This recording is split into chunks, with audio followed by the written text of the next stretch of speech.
Update आहे श्रीनगरमधून। जम्मू काश्मीरमध्ये स्फोटांचे आवाज येत आहेत। आपण पाहू शकतो श्रीनगरमध्ये हे स्फोटांचे आवाज ऐकू येत आहेत। पाकिस्तानने शस्त्रसंधीचा करार केला, शस्त्रसंधीवर सहमती दर्शवली, मात्र 3 तासातच याचं उल्लंघन करून पुन्हा एकदा जम्मू काश्मीरच्या सीमेवरती पाकिस्तानने गोळीबार सुरू केलाय आणि जम्मू काश्मीरमध्ये आता श्रीनगरमध्ये स्फोटांचे आवाज येत आहेत। आपण पाहू शकतो ही मोठी बातमी। सतीशजी, मी पुन्हा तुमच्याकडे येते।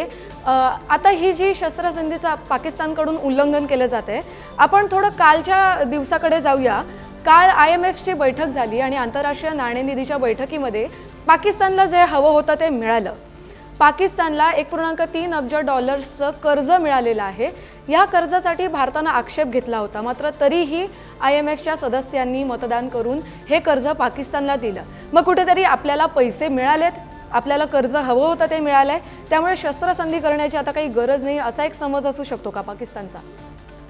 माझ्या मते ही शस्त्रसंधी होण्यामागे हे सुद्धा एक महत्त्वाचं कारण त्या ठिकाणी असणार आहे की अमेरिकेने जी मध्यस्थी केली आणि या IMFच्या माध्यमातून हे जे साधारणतः 8,500 कोटीचं एक प्रकारे जो आहे हप्ता म्हणा, त्याला ट्रॅश आपण म्हणतो, एक्सटेंडेड फंड फॅसिलिटी IMFच्या माध्यमातून जी पाकिस्तानला त्या ठिकाणी देण्यात आली, तर त्यामध्ये अमेरिकेने नक्कीच ही कंडिशन त्या ठिकाणी टाकली असेल की तुम्हाला जे आहे या प्रकारची मदत, आर्थिक मदत करण्यासाठी जे आहे आम्ही गो अहेड देतोय, पण तुम्हाला काही अटी शर्ती मानाव्या लागतील आणि या अटी शर्ती असल्यामुळे या भारताच्या फेवरमध्ये आहेत आणि त्या अनुषंगाने जे पाकिस्तानला कारवाई करावी लागेल। म्हणूनच पाकिस्तानच्या लष्कर प्रमुखाशी मार्को रुबियो यांनी चर्चा केली होती। पाकिस्तानला जे आहे अर्थव्यवस्था त्यांची खड्ड्यात जात असल्यामुळे पैशाची नितांत गरज आहे, म्हणून त्यांनी त्या कंडिशन आणि ऑफकोर्स भारताला जो जबरदस्त दबाव कालच्या कारवाईच्या माध्यमातून पाकिस्तानवर त्या ठिकाणी क्रिएट केला होता, त्याच्यामुळेच पाकिस्तानने जे आहे शस्त्रसंधी मांडली असेल असं मला वाटतं। पण अशा प्रकारे जर शस्त्रसंधीचं उल्लंघन होत असेल, म्हणजे ही फक्त क्रॉस बॉर्डर फायरिंग नाही,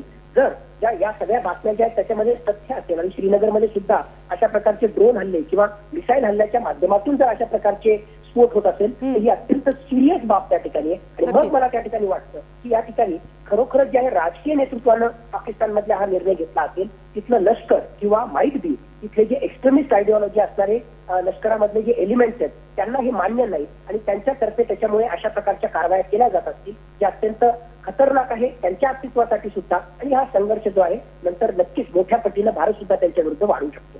आज जेव्हा संध्याकाळी शस्त्रसंधीची बातमी आली तेव्हा ती सगळ्यात आधी दिली डोनाल्ड ट्रम्प यांनी ट्विट करून। म्हणजे पाकिस्तान आणि भारतामध्ये तणाव जो आहे तो निवळावा, तो शांत व्हावा, यासाठी अमेरिका कुठेतरी प्रयत्न करते असं आपल्याला दिसतंय। ही सगळ्यात आधी बातमी म्हणजे संरक्षण मंत्रालयाची पत्रकार परिषद होणारच होती, त्याच्याच आधी अमेरिकेनं डोनाल्ड ट्रम्प जे अध्यक्ष आहेत त्यांनी ट्विट करून ही बातमी जगासमोर दिली आणि त्यांनीच घोषित केलं की या दोघांमध्ये म्हणजे भारत आणि पाकिस्तानमध्ये शस्त्रसंधीचा करार झालेला आहे, शस्त्रसंधीची सहमती झालेली आहे। पण दुसरीकडे अमेरिकेकडूनच जो निधी दिला जातोय पाकिस्तानला जास्त टक्क्यांनी मतदान करून, तर त्या निधीच्या बदल्यात अमेरिकेने पाकिस्तानवर दबाव टाकला का असं वाटतं का तुम्हाला या शस्त्रसंधीच्या निर्णयासाठी? निधीच्या माध्यमातून ज्या आहे ज्या टर्म्स अँड कंडिशन्स पाकिस्तानने त्या ठिकाणी ऍक्सेप्ट केल्या पाहिजे, ह्या दबाव जो आहे तो एक प्रकारे जे आहे पाकिस्तानवर टाकण्यामध्ये अमेरिका याच्यामुळेच यशस्वी झाला, कारण तो निधी जो आहे या IMFच्या माध्यमातून अमेरिकेच्या एक प्रकारे जे आहे त्यांच्या लिडरशिप खाली म्हणा किंवा त्यांच्या प्रभुत्वाखाली हे त्या ठिकाणी त्यांना सगळं करता आलं, हे खरं आहे।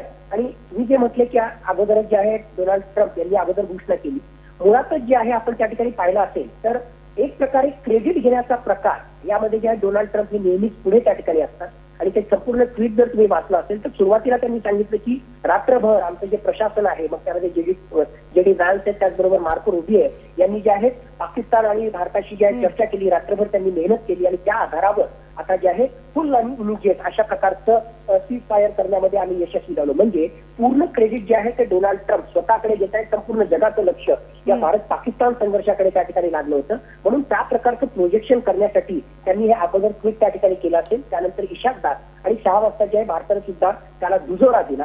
त्यामुळे मुळात जे आहे अमेरिकेला आणि स्पेसिफिकली डोनाल्ड ट्रम्पला असं प्रोजेक्ट करायचे की जगातले कुठलेही प्रश्न असतील तर त्याचं सोल्युशन हे माझ्याकडे आहे, भारत पाकिस्तान संघर्षाचं सुद्धा सोल्युशन हे माझ्याकडे आणि माझ्या इंटरव्हेन्शनमुळे इतका मोठा प्रॉब्लेम जो आहे तो सुद्धा मी सोडवू शकतो।